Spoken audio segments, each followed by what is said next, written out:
পুরাণে দেবতা এবং অসুর ও মানুষের পাশাপাশি কিছু অলৌকিক ক্ষমতা সম্পন্ন অদ্ভুত প্রাণীর উল্লেখ আছে।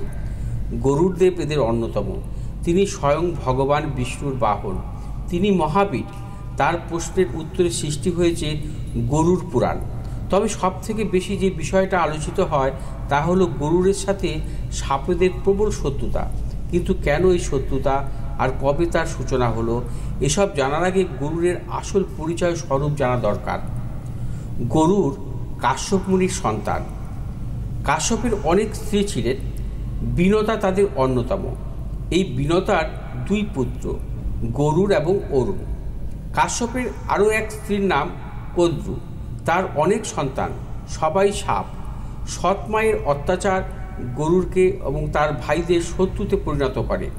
এখানেই পারিবারিকভাবে গরুড় ও সাপেদের শত্রুতার সূত্রপাত।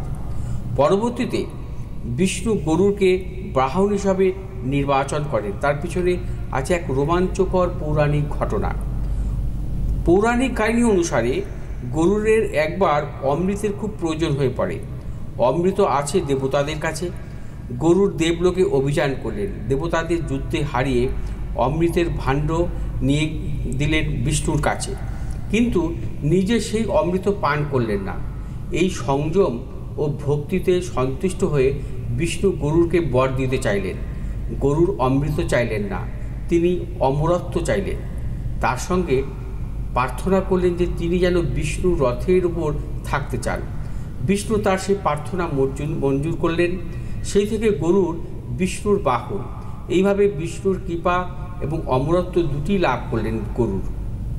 বিষ্ণুর আশীর্বাদে অমর হয়ে অমৃতের ভাণ্ডটি নিয়ে গরুড় আবার ডানা মেললেন, সেটি যথাস্থানে রেখে আসতে।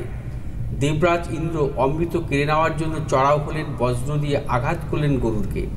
গরুড় তো অমর, কিন্তু দেবরাজের অস্ত্র বলে কথা, তার উপর দধিচির সম্মানও রক্ষণীয়। অতএব গরুড় তার দেহের একটি পালক নিক্ষেপ করলেন, অর্থাৎ যুদ্ধে অক্ষত থাকলেন না তিনি। ইন্দ্র তাতে সন্তুষ্ট হয়ে তাকে বন্ধু করে নিলেন। আবার নাগেদের সঙ্গে বিষ্ণুর একটা সম্পর্ক আছে। নাগকুলের সবচেয়ে প্রসিদ্ধ হলেন অনন্তনাগ বা শেষ নাগ। বিষ্ণু তার উপর শয়ন করেন। অনন্তনাগ যখন নিজের দেহটি পাকিয়ে ফেলেন তখন সময় পিছনের দিকে যায়, ব্রহ্মাণ্ডের লয় হয়। তিনি যখন পাক খেলেন সময় এগিয়ে যায়, অর্থাৎ ব্রহ্মাণ্ডের আবার সৃষ্টি হয়।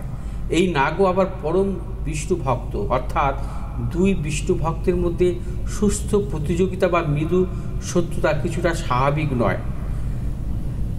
প্রাকৃতিকভাবে গরুড়ের সাথে নাগেদের সম্পর্ক খাদ্য ও খাদকের। গরুড়ের প্রধান খাদ্য সাপ, তাই গরুকে সাপেরা ভয় পায়, এটাই স্বাভাবিক। প্রাকৃতিক নিয়মে এরা অপরের শত্রু। গরুড় ও সাপেদের শত্রুতা নিয়ে শাস্ত্রগুলোতে একাধিক ঘটনার বর্ণনা আছে। তার মধ্যে উল্লেখযোগ্য রামায়ণের একটি ঘটনা। যখন রাম সেনা নাগপাশে আবদ্ধ তখন তাদের উদ্ধার করতে আসেন স্বয়ং গরুড়দেব। আর আসার পর সকল নাগপাশ থেকে মুক্ত হয়ে আবার রাবণ সেনার বিরুদ্ধে যুদ্ধে অবতীর্ণ হন।